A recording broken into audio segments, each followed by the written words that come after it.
Telangana public service commission వారు నిర్వహించే group 1 రిక్రూట్మెంట్‌లో భాగంగా మనకు ఈరోజు భారతదేశ చరిత్ర, సంస్కృతి మెయిన్స్‌లో గ్రూప్ 1 మెయిన్స్‌లో పేపర్ 2లో భారతదేశ చరిత్ర, సంస్కృతి అనే సిలబస్‌లో భాగంగా మనం ఈరోజు భారతదేశ చరిత్రలో ఫ్రీడమ్ స్ట్రగుల్ స్వాతంత్రోద్యమంలో భాగంగా అతివాద యుగం గురించి చెప్పుకోవడం జరుగుతుంది.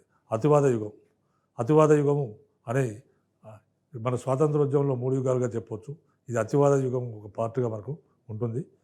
కాబట్టి అతివాద యుగం నుంచి ఎలాంటి ప్రశ్నలు అడిగే అవకాశం ఉంటుంది అనే విషయానికి వస్తే, అతివాద యుగంలో మనకు భారత స్వాతంత్రోద్యమంలో అతివాదుల పాత్రను అంచనా వేయమనే ప్రశ్న, ఎలాంటి ప్రశ్నలు రావచ్చు. మనకు భారత స్వాతంత్రోద్యమం అసలు ఎందుకు జరిగింది, దేనికోసం జరిగింది అనే అంశాలను తీసుకుంటే, బ్రిటిష్ వారు క్రీస్తకం 1600 సంవత్సరాల్లో తూర్పు ఇండియా వర్తక సంఘం పేరుతో బ్రిటన్ రాణి అయిన ఎలిజబెత్ రాణి అనుమతితో భారతదేశంలో వర్తకం చేసుకోవడానికి రావడం జరిగింది. ఈ విధంగా భారతదేశంలో వర్తకం చేసుకోవడానికి వచ్చి మొఘల్ చక్రవర్తి అయిన జహాంగీర్ దగ్గర అనుమతి పొంది ఇక్కడ వర్తకం ప్రారంభించారు. వారు మొట్టమొదటి వర్తక కేంద్రం సూరత్, తర్వాత మిగిలిన ప్రాంతాలకు విస్తరించడం జరిగింది. ఇటువంటి పరిస్థితుల్లో బ్రిటిష్ వారి కంటే ముందే పోర్చుగీస్ వారు, తర్వాత డచ్ వారు, తర్వాత డెన్లు, తర్వాత బ్రిటిష్ వారు, తర్వాత ఫ్రెంచ్ వారు కూడా వర్తకం చేసుకోవడానికి భారతదేశం వచ్చారు. ఈ విధంగా వర్తక పోటీ వివిధ దేశాల కంపెనీల మధ్య వర్తక పోటీ అనేది జరిగింది. ఈ పోటీలో బ్రిటిష్ వారు మిగతా కంపెనీలన్నింటినీ కూడా తమ సైన్యం చేత ఓడింపజేసి వాళ్ళను భారతదేశంలోని చిన్న ప్రాంతాలకు పరిమితం చేశారు. ఈ కంపెనీలన్నీ పోయి చివరికి బ్రిటిష్ వారు భారతదేశ వ్యాప్తంగా వారు వర్తకం చేయడం మొదలుపెట్టారు. ఈ విధంగా వర్తకం చేసి భారీ ఎత్తున ఆర్థికంగా వారు ధనాన్ని సంపాదించిన తర్వాత సైన్యాన్ని ఏర్పాటు చేసుకుని ఈ సైన్యం సాయంతో భారతదేశ స్వదేశీ రాజుల అంతరంగ వివరాలు తలదూర్చారు. స్వదేశీ రాజుల యొక్క అనైక్యత, తర్వాత పరస్పరాధిక్య పోరాటాల మధ్య వాళ్ళు జరుగుతున్న కాలంలో వారి అనైక్యతను, తర్వాత వారి తనాన్ని ఆసరాగా తీసుకొని భారతదేశంలో ఉన్న అన్ని ప్రాంతాలను కూడా వీళ్ళు ఆక్రమించడం జరిగింది.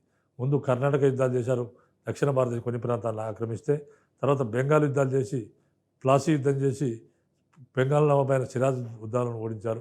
అదేవిధంగా 1764 సంవత్సరంలో బక్సార్ యుద్ధం చేసి ఆనాటి ఒక రాజుల కూటమిని ఓడించారు.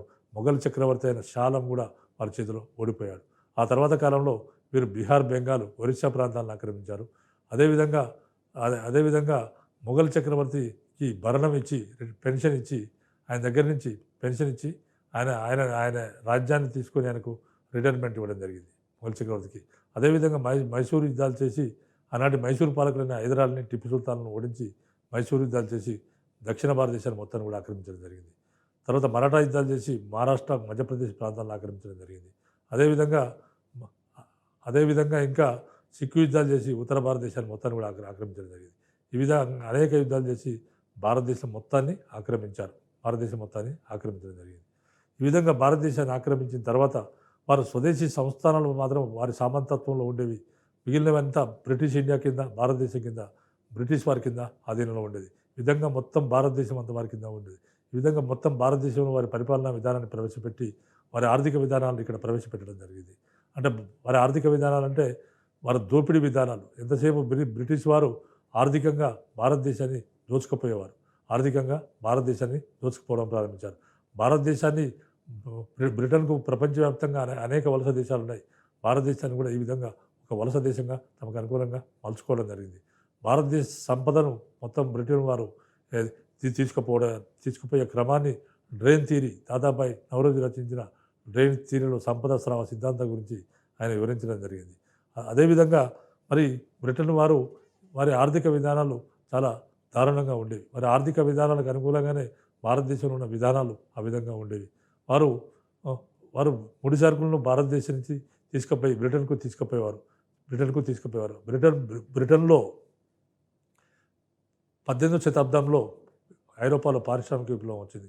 ఆ విధంగా పారిశ్రామిక విప్లవం వచ్చింది ఐరోపాలో ముఖ్యంగా బ్రిటన్లో వచ్చింది. పారిశ్రామిక విప్లవం వచ్చి అనేక నూతన పరిశ్రమలు ఏర్పాటు చేయబడ్డాయి. ఈ విధంగా నూతన పరిశ్రమలు ఏర్పాటు చేయబడ్డాయి.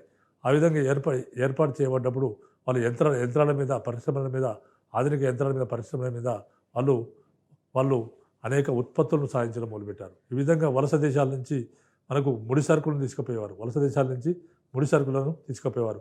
ముడి సరుకులను తీసుకుపోయి బ్రిటన్లో ఉన్న యంత్రాల మీద ఆ ముడి సరుకులను నాణ్యమైన వస్తువులను తయారు చేసి మామూలు వస్తువులను తయారు చేసి మళ్ళీ వలస దేశాలకు అంటే మన భారతదేశంలోనే మళ్ళీ అమ్మేవారు.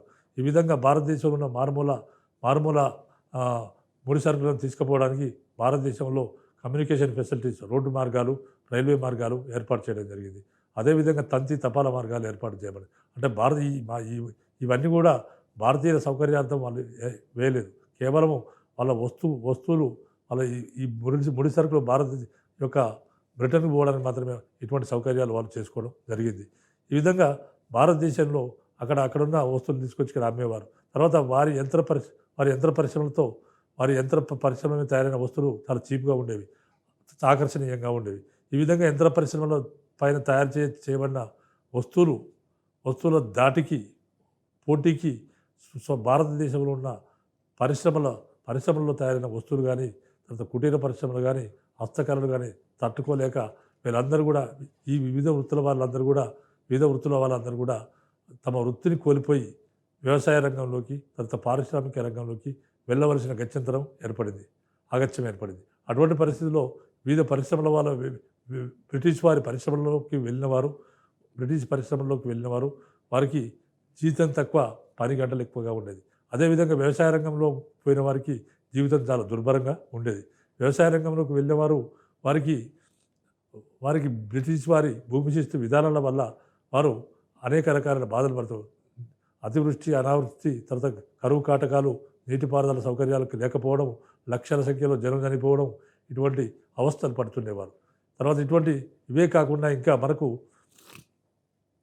బ్రిటిష్ వారి జాత్యాంకార భావన, మా జాతి గొప్పది, మేము చాలా గొప్ప వాళ్ళం, మీరందరూ చాలా తక్కువ వాళ్ళు, మీకు నాగరికత తెలియదు, మీ దేశం బాగా వెనకబడి ఉంది, మీకు సంస్కృతి లేదు, ఇటువంటి మాటలు మాట్లాడేవారు. బ్రిటిష్ వారు మిమ్మల్ని పాలించడం మీ అదృష్టం అని మాట్లాడేవారు. మీకు పరిపాలన మీరు పరిపాలన ఎలా చేసుకోవాలో మీకు తెలియదు, మేము క్రమక్రమంగా మీకు పరిపాలన నేర్పి మా అంతటి వారిని మేము తయారు చేస్తామని మీరు వివరించడం జరిగింది. ఈ విధంగా వివరిస్తున్న క్రమంలో మరి భారతీయుల సాంఘిక ఆచారాల్లో, భారతీయుల అంతరంగిక ఆచారాల్లో వీరు జోక్యం చేసుకున్నారు. ఈ విధంగా రకరకాల అసంతృప్తి నుంచే మనకు 1857 తిరుగుబాటు అనేది జరిగింది. ఈ విధంగా 1857 తిరుగుబాటును బ్రిటిష్ వారు అణచివేయడం జరిగింది. 1858 సంవత్సరంలో బ్రిటన్ రాణి విక్టోరియా మహారాణి ఒక ప్రకటన చేస్తూ తూర్పు ఇండియా వర్తక సంఘ పరిపాలనను రద్దు చేసి బ్రిటన్ రాణి డైరెక్ట్ పరిపాలన చేసేటట్టు ఆమె ప్రకటన చేయడం జరిగింది. ఆ విధంగా ప్రకటన చేస్తూ భారతీయులను అందరూ కూడా చాలా చక్కగా చూస్తాం, మా భారతీయులందరూ కూడా మాతో సమానులు, మా రాజ్యంలోని వారు, కాబట్టి భారతీయులకు అన్ని సౌకర్యాలను కల్పిస్తామని ఆమె హామీ ఇవ్వడం జరిగింది. ఆమె ఇచ్చిన హామీలు ఎక్కడ కూడా నెరవేరలేదు. తర్వాత ఆమె పేపర్లో 1833 సంవత్సరం, 1858 సంవత్సరం చట్టాల్లో రాయబడ్డ అంశాలు ఏవి కూడా అవి ఏది కూడా మనకు ఆచరణలోకి రాలేదు. ఈ విధంగా మరి ఇటువంటి పరిస్థితుల్లో మనకు దీని తర్వాత కూడా 1857 తిరుగుబాటు తర్వాత కూడా అనేక మంది స్వాతంత్రం అంటే జాతీయత అనే భావము ప్రజల్లో బాగా వెలువడింది. అంటే జాతీయ భావం అనేది బాగా వెలువడింది. దానికి రకరకాల కారణాలు ఉన్నాయి. తర్వాత మనకు అదేవిధంగా వీరు బ్రిటిష్ వారికి భారతీయులకు నిరంతరం ఘర్షణ జరుగుతుంది. కాబట్టి ఇది నిరంతర ఘర్షణను ఆపివేయాలనే లక్ష్యంతో అలాంటి బ్రిటిష్ రిటైర్డ్ ICS అధికారైన ఏవో హ్యూమ్ అనేవాడు భారత జాతీయ కాంగ్రెస్ అనే సంస్థను స్థాపించాడు. ఆ విధంగా భారత జాతీయ కాంగ్రెస్ సంస్థ 1885 సంవత్సరంలో బొంబాయిలో మొదటి సమావేశం జరుపుకుంది. ఆ సమావేశానికి ఉమేష్ చంద్ర బెనర్జీ అధ్యక్షత వహించాడు. ఆ విధంగా భారత జాతీయ కాంగ్రెస్ సభలు జరిగేవి. అక్కడికి బ్రిటిష్ అధికారులు వచ్చేవారు. అక్కడ వచ్చిన బ్రిటిష్ అధికారులు వచ్చేవారు. బ్రిటిష్ అధికారులు వస్తే భారతీయులు అలాంటి మితవాదుల ఆధ్వర్యంలో ఈ భారత జాతీయ కాంగ్రెస్ సభలు జరిగి ప్రతి సంవత్సరం ఏదో ఒక చోట భారత జాతీయ కాంగ్రెస్ సభలు జరిగేవి. ఆ సభల్లో బ్రిటిష్ వారు భారతీయులు తమ విజ్ఞాపనలను బ్రిటిష్ వారికి ఇచ్చేవారు. బ్రిటిష్ వారికి ఇస్తే కొన్నైనా వారు తీర్చేవారు. మాకు నీటి తీరువా రేటును తగ్గించండి, తర్వాత ICS ఎగ్జామ్ను బ్రిటన్తో పాటు భారతదేశంలో కూడా కండక్ట్ చేయండి, మాకు బాధ్యతాయుత ప్రభుత్వాన్ని ఏర్పాటు చేయండి, శాసనసభల్లో మా ప్రాతినిధ్యాన్ని ఎక్కువగా ఉండేటట్టు చూడండి అనే అంశాలను ఎక్కువగా భారతీయులు కోరేవారు. అంటే భారతదేశ వ్యాప్తంగా అనేక మంది, వేల మంది భారత జాతీయ కాంగ్రెస్ సభకు హాజరయ్యేవారు. ఇటువంటి కోరికలు కోరేవారు. ఇటువంటి కోరికలను బ్రిటిష్ వారు కొన్నైనా తీర్చేవారు. ఈ విధంగా మన భారతదేశ చరిత్రలో మనకు 1885 నుంచి 1905 మధ్య కాలాన్ని మితవాద యుగంగా పేర్కొంటారు. 1905 నుంచి 1919 వరకు కాలాన్ని అతివాద యుగంగా అంటారు. 1919 నుంచి 1947 సంవత్సరాల మధ్య కాలాన్ని గాంధీ యుగంగా పేర్కొంటారు. మరి ఈ విధంగా 1885 నుంచి 1905 వరకు ఈ విజ్ఞాపన ద్వారా ఇలాంటి స్వాతంత్ర ఉద్యమం నడిచింది. అయితే 1905 నాటికి 1900 సంవత్సరాల తర్వాత గొప్ప ఉద్యమం ప్రారంభమైంది. ఈ విధంగా ఊపందుకున్న స్వాతంత్రోద్యమం ఎక్కడ తమకు ముప్పు తెస్తుందని బ్రిటిష్ వారు భావించి విభజించి పాలించే పద్ధతిలో భాగంగా వారు భారతదేశాన్ని విభజించి పాలించే దాని భాగంగా ముస్లింలను తర్వాత హిందువులను విడదీయాలనే ఉద్దేశంతో వారు బెంగాల్ను 2 రాష్ట్రాలుగా విభజించారు. తూర్పు బెంగాల్లో ముస్లింలు ఎక్కువ ఉంటారు. తర్వాత అదేవిధంగా మనకు పశ్చిమ బెంగాల్లో హిందువులు ఎక్కువ ఉంటారు. కాబట్టి బెంగాల్ విభజించి పద్ధతి దీనికి వ్యతిరేకంగానే వందే మాతరం ఉద్యమం వచ్చింది. వందే మాతరం ఉద్యమం అనేది వందే మాతరం రచించిన బంకించంద్ర చటర్జీ రచించిన వందే మాతరం గీతాలాపనతో, వందే మాతరం స్లోగన్తో వందే మాతరం ఉద్యమం నడిచింది. ఈ విధంగా వందే మాతరం ఉద్యమం అని అంటారు. ఈ వందే మాతరం ఉద్యమం భారత స్వాతంత్ర ఉద్యమంలో అతివాదుల పాత్రను అంచనా వేయము. తర్వాత మనకు బాలగంగాధర్ తిలక్ అనేక కార్యక్రమాలు చేశాడు. మహారాష్ట్రలో అనేక కార్యక్రమాలు చేశాడు. అనేక పత్రికలలో రచించాడు. మహారాష్ట్రకు చెందిన బాలగంగాధర్ తిలక్ ఆయనతో చాలామంది ప్రజలు ఉత్తేజితులయ్యారు. ఆయన అనేక పత్రికల ద్వారా ఆనాటి భారతీయులు జరుగుతున్న అన్యాయాలను ఆయన ప్రస్తావించడం జరిగింది. ఆ విధంగా ప్రస్తావించినప్పుడు అనేక పత్రికలు ఆయన ప్రస్తావించినప్పుడు ప్రజలందరూ కూడా ఉత్తేజానికి గురై భారతదేశ వ్యాప్తంగా ఉన్న ప్రజలంతా ఉత్తేజానికి గురయ్యారు. తర్వాత ఈ విధంగా ఈయన రాస్తున్న రాతలకు గాను అనేకమైన హింసాత్మక సంఘటనలు జరుగుతున్నాయి. వీళ్ళందరూ కూడా చెంపేకర్ సోదరులు ఆనాటి కలెక్టర్ రాండుని చంపారు. ఇట్లా అనేక మా బాలగంగాధర్ తిలక్ వివిధ పత్రికలు రాస్తున్న వ్యాసాల వల్లనే ఇదంతా జరుగుతుందని చెప్పేసి ప్రభుత్వం బాలగంగాధర్ తిలక్ను జైల్లో వేయడం జరిగింది. బాలగంగాధర్ తిలక్ అరెస్టుకు వ్యతిరేకంగా పెద్ద ఉద్యమం జరిగింది. ఈ పరిస్థితుల్లో కర్జన్ 1899 సంవత్సరంలో ఆనాటి గవర్నర్ జనరల్గా పదవి చేపట్టాడు. లార్డ్ కర్జన్ అనేవాడు 1899 సంవత్సరంలో భారత గవర్నర్ జనరల్గా పదవి చేపట్టాడు. అంతకుముందు 4 సార్లు ఆయన భారతదేశానికి వచ్చాడు. భారతదేశం ఆసియాలోని పరిస్థితుల గురించి ఆయనకు మంచి అవగాహన ఉంది. అయితే ఆయన కరడుగట్టిన సామ్రాజ్యవాది. Lord Curzon కరడుగట్టిన సామ్రాజ్యవాది. అంతర్జాతీయ పరిస్థితులు ప్రతికూలంగా ఉన్న కాలంలో బ్రిటిష్ సామ్రాజ్యాన్ని పరిరక్షించడం తన ఏకైక కర్తవ్యమని ఆయన భావించాడు. సో లార్డ్ కర్జన్ 1899 సంవత్సరంలో భారతదేశానికి వచ్చాడు. ఆయన గొప్ప సామ్రాజ్యవాది. అంతర్జాతీయ పరిస్థితులు ప్రతికూలంగా ఉన్న కాలంలో బ్రిటిష్ సామ్రాజ్యాన్ని పరిరక్షించడమే తన ఏకైక కర్తవ్యమని లార్డ్ కర్జన్ భావించడం జరిగింది. కానీ ఆయనే గవర్నర్ జనరల్గా ఉన్న 6 సంవత్సరాల కాలంలో జరిగిన సంఘటనలు, తీసుకోబడిన చర్యలు ప్రతికూలమైన వాతావరణాన్ని కలిగించాయి. జాతీయవాదం బలపడడానికి, అతివాదుల ఆయుధ పోరాటవాదుల యత్నాలు ఉధృతం కావడానికి ఆయన కారకుడయ్యాడు. ఆయన ఏదైతే చేయబోయాడో ఈ బ్రిటిష్ సామ్రాజ్యాన్ని కాపాడాలనే లక్ష్యంతో పనిచేశాడో దానికి విరుద్ధంగా ఆయన ఏది చేస్తే దానికి విరుద్ధంగా జాతీయవాదం గొప్పగా బలపడింది. జాతీయవాదం బలపడడానికి, అతివాదుల ఆయుధ పోరాటవాదుల యత్నాలు ఉధృతం కావడానికి ఆయన కారకుడు. ఆయన చర్యలే కారణమయ్యాయి. చర్మ ఫలితంగా భారతదేశంలో బ్రిటిష్ సాధనం అనేది కూలిపోవడం అయింది. తర్వాత 1892 సంవత్సరం ఇండియన్ కౌన్సిల్ చట్టం జాతీయ నాయకులకు నిరాశ కలిగించింది. 1892లో ఇండియన్ కౌన్సిల్ చట్టం భారత జాతీయ నాయకులకు నిరాశ కలిగించింది. విధేయత, వినతి పత్రాల విధానము ద్వారా కాంగ్రెస్ కనీస విజయాన్ని కూడా సాధించలేకపోయిందని అతివాదులు విమర్శించారు. వినతి పత్రాలు మితవాదులు ప్రతి సంవత్సరం జరిగే భారత జాతీయ కాంగ్రెస్ సభలకు వెళ్ళి ఆ సభలలో బ్రిటిష్ వారికి వినతి పత్రాలు, విజ్ఞాపన పత్రాలు ఇస్తూ వచ్చారు. మాకు ఇది చేయండి, అది చేయండి అని ఇచ్చేవారు. కనీసం వినతి పత్రాల విధానం అనేది ద్వారా కాంగ్రెస్ కనీస విజయాన్ని కూడా సాధించలేకపోయింది అతివాదులు విమర్శించారు.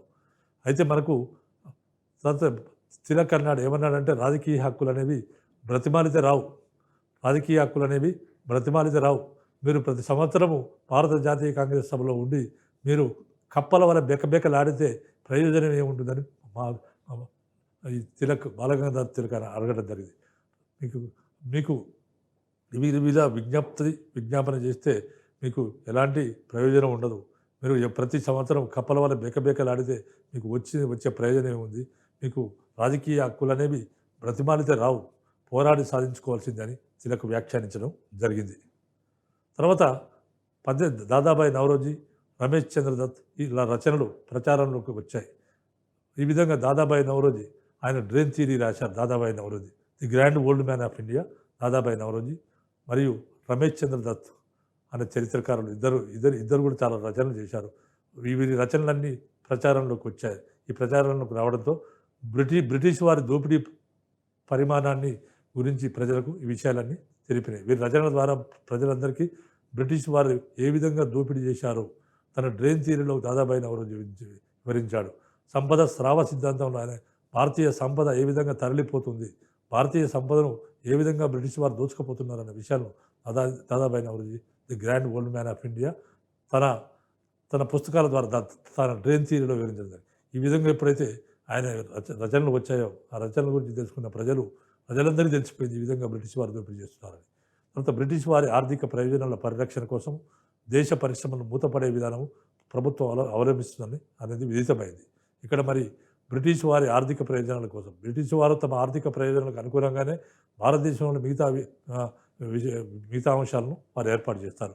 బ్రిటిష్ వారి ఆర్థిక ప్రయోజనాలు పరిరక్షణ కోసం దేశ పరిశ్రమలు అంటే ఇండస్ట్రియల్ రెవల్యూషన్, పారిశ్రామిక విప్లవం అనేది యూరోప్లో ఏర్పడితే అక్కడ యంత్రాల మీద భారతదేశం నుంచి ముడి సరుకులు తీసుకుపోయి యంత్రాల మీద చౌకగా వస్తువులు తయారు చేసి అవి తీసుకొచ్చి భారతదేశంలో అమ్మడం. తర్వాత ఈ విధంగా భారతదేశంలో అమ్మడం వల్ల భారతదేశ పరిశ్రమలు కానీ ఆర్థిక కుటీర పరిశ్రమలు కానీ హస్తకళలు కానీ ఆ యంత్ర పరిశ్రమల పోటీకి తట్టుకోలేక వాళ్ళందరూ కూడా వృత్తిని కోల్పోయి వివిధ వ్యవసాయానికి తర్వాత పారిశ్రామిక పరిశ్రమల్లో వెళ్ళిపోయారు. అదే విధానము ఇక్కడ చెప్పబడింది. రమేష్ చంద్ర దత్ తన రచనలో చెప్పాడు, ఈ విధంగా భారతీయులకు అన్యాయం జరుగుతుంది, మన సంపద అంతా ఇట్లా దోచుకపోతున్నారు, మన వృత్తులన్నీ పోయినాయి అని ప్రపంచానికి మొత్తాన్ని కూడా తెలిసిపోయింది. ఇక మేల్కొని దేశాన్ని రక్షించుకోకుంటే మిగిలేది రాళ్ళు రప్పలే అని దేశంలోని యువత భావించింది. ఇక మనం మేల్కొని మన దేశాన్ని బ్రిటిష్ వారి నుంచి రక్షించుకోకపోతే మనకు మిగిలేది రాళ్ళు రప్పలే అని ఆనాటి దేశంలో ఉన్న యంగర్ జనరేషన్ భావించింది. 1897లో క్షామ పరిస్థితులు వచ్చాయి. 1897 సంవత్సరంలో కరువు వచ్చింది. 1898లో ప్లేగు నిరోధక చర్యలు బ్రిటిష్ అధికారుల అహంకార జుగుప్ప పూరిత వైఖరిని తేడతెల్లం చేశాయి. 1897 సంవత్సరంలో క్షామం వచ్చింది దేశవ్యాప్తంగా, కరువు పెద్ద ఎత్తున వచ్చింది. 1898 సంవత్సరంలో మహారాష్ట్రలో ప్లేగు వ్యాధి వచ్చింది. రాండ్ అనే కలెక్టర్, పూనా జిల్లా కలెక్టర్ అయిన రాండ్ అనేవాడు చాలా దుర్మార్గంగా ఆయన యొక్క అనుయాయులు ప్రజల పట్ల చాలా దుర్మార్గంగా ప్రవర్తించారు.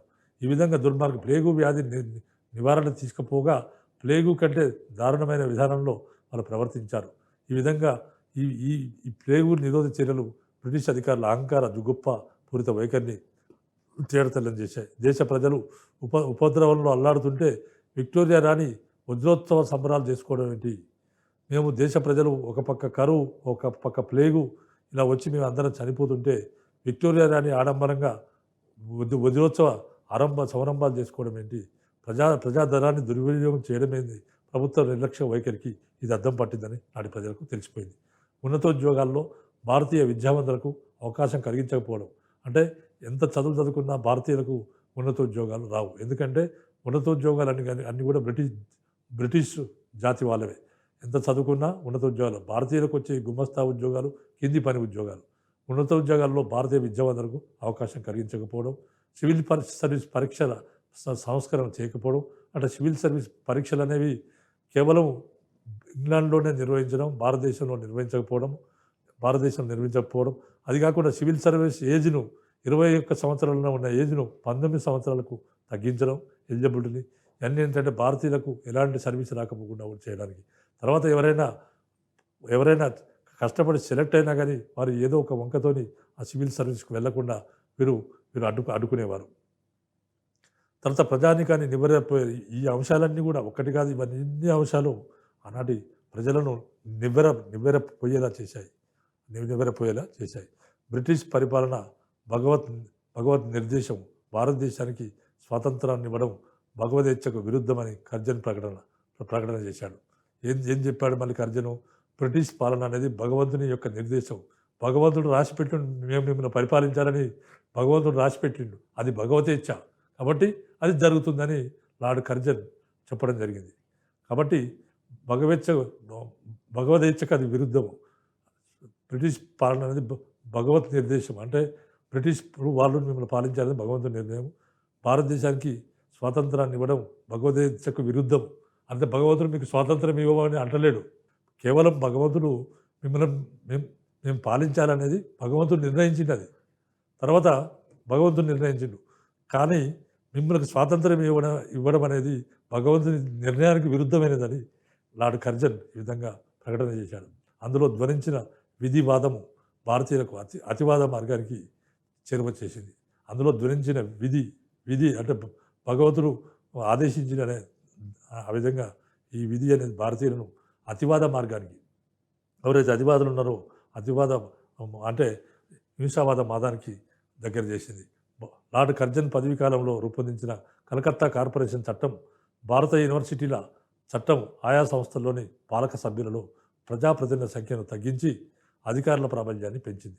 తర్వాత 1904లో అధికారిక రహస్యాల చట్టం సాధారణ పరిపాలనా సంబంధమైన విషయాలను పత్రికల్లో వచ్చే వార్తలను కూడా కుట్ర పరిధిలోకి తెచ్చి వాటిని రాజద్రోహ చర్యలుగా పరిగణించే పద్ధతిని కల్పించింది. 1897 సంవత్సరం జూలైలో తిరుగుబాటును ప్రేరేపించాడన్న అభియోగంపై ఏకపక్షంగా 18 నెలల జైలు శిక్షకు తిలక్ గురి కావడం జరిగింది. 1897 సంవత్సరంలో ఆయన అనేక తిరుగుబాట్లకు ప్రోత్సాహం ఇస్తున్నాడు. ఆయన పత్రికల్లో అనేక వ్యాసాలు రచిస్తున్నాడు.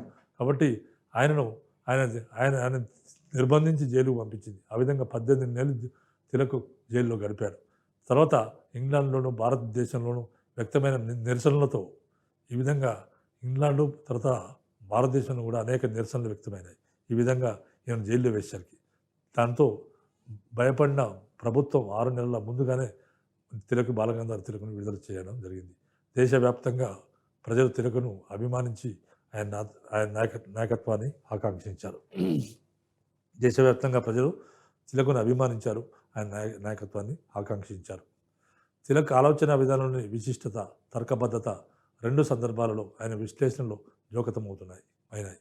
జాతీయ కాంగ్రెస్ మహాసభలో సంఘ సంస్కరణల గురించి చర్చించే సాంప్రదాయం ఒకటి ఏర్పడింది.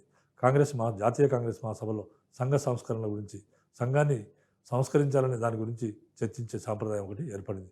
అయితే రాజకీయ సమావేశంలో సంఘ సంస్కరణ ప్రస్తావన తేవద్దని తిలక్ వాదించడం జరిగింది. ఆ విధంగా సంఘ సంస్కరణ ప్రస్తావన అనేది ఒక భారత జాతీయ కాంగ్రెస్ సభలు అనేవి ఒక రాజకీయ సభలు.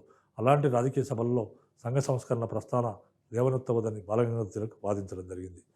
ఇది అందరినీ ఆశ్చర్యపరిచింది. సాంప్రదాయ ధోరణి కలిగిన ప్రజలు సంస్కరణను వ్యతిరేకించి కాంగ్రెస్కు కూడా దూరమయ్యే పరిస్థితి కనిపిస్తుందని తిలక్ యుక్తియుక్తంగా వాదించాడు. మరొక సందర్భంలో విద్యావంతులైన భారతీయులు ప్రభుత్వ ఉద్యోగాలను చేపట్టడాన్ని తిరస్కరించాడు. అంటే అనేక విద్యావంతులు 1850 నుంచి అనేక మంది మిడిల్ క్లాస్ వాళ్ళు, మధ్యతరగతి వారి వర్గం అనేది కొత్త వర్గం ఏర్పడింది. వారు పాశ్చాత్య విద్యను అభ్యసించారు. అయినప్పటికీ కూడా వీళ్ళందరికీ కొంతమంది అయినా ఉద్యోగాలు పొందారు. మరొక సందర్భంలో విద్యావంతులైన భారతీయులు ప్రభుత్వ ఉద్యోగాలను చేపట్టడాన్ని తిరస్కరించడం జరిగింది. ఇలా ఉద్యోగాల్లో చేరి మీ చేతులకు మీరే సంఖ్యలు వేసుకుంటే అమాయక జనానికి త్రోవ చూపించేవారు ఎవరని ఆయన అన్నాడు.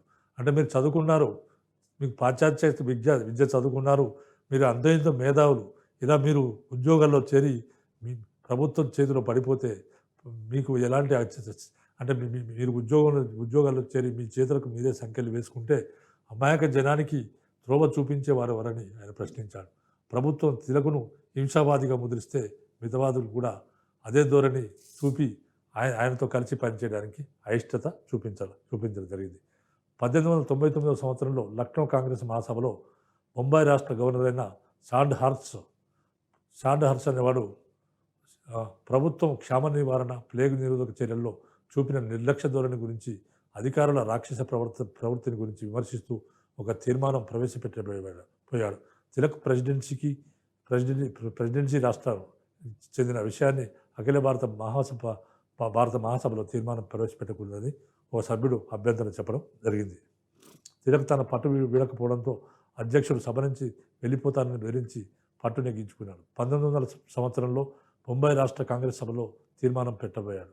తిలక్ అక్కడ అధ్యక్షుడు వ్యతిరేక ధోరణి చూపగా తిలక్ తన తీర్మానాన్ని సరళం చేసి ప్రవేశపెట్టాడు. ప్రజల పట్ల విశ్వాసాన్ని చూపించి వారి శ్రేయస్సు కోసం పాటుపడే ధోరణిని అవలంబించవలసిందిగా ప్రభుత్వాన్ని ప్రార్థించింది.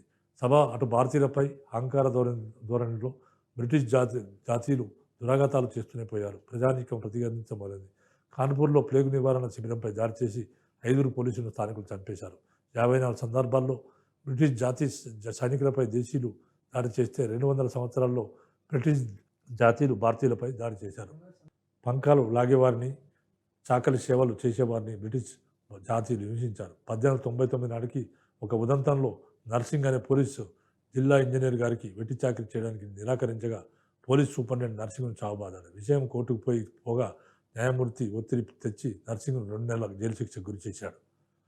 నర్సింగ్ సెషన్స్ కోర్టుకు అప్పీల్ చేసుకుని అక్కడ ఐరిష్ జాతీయ న్యాయమూర్తి పెనెల్ పోలీసు అధికారికి వ్యతిరేకంగా తీర్పు చెప్పాడు. మరొక హత్య కేసులో తప్పుడు సాక్ష్యాన్ని చూపించిన పోలీస్ సూపరింటెండెంట్ను అరెస్ట్ చేయించి హంతకునికి మరణశిక్ష విధించడం జరిగింది. అదే న్యాయమూర్తి పెనెల్ ప్రభుత్వ పోలీస్ సూపరింటెండెంట్ను బెయిల్పై విడుదల చేయించి పెనెల్ను ఉద్యోగం నుంచి తప్పించి పెనెల్ కలకత్తా వెళ్తుండగా రోడ్డుకి ఇరువైపులా నిలిచి ఘనంగా వీడ్కోలు పలికారు జనం. బ్రిటిష్ వారు చేస్తున్న ఆర్థిక దోపిడీ వివరాలను బయటపెడితేనే. సో ఈ విధంగా మనము అతివాద ఉద్యమంలో స్వాతంత్రోద్యమంలో అతివాదుల పాత్రను అంచనా వేయడంలో భాగంగా ఈ విషయాలను కూడా నేర్చుకోవడం జరిగింది. మిగిలిన అంశాలను నెక్స్ట్ ఎపిసోడ్లో వివరించడం జరుగుతుంది. ఇద్దరితో ఈ ఎపిసోడ్ ముగిస్తుంది.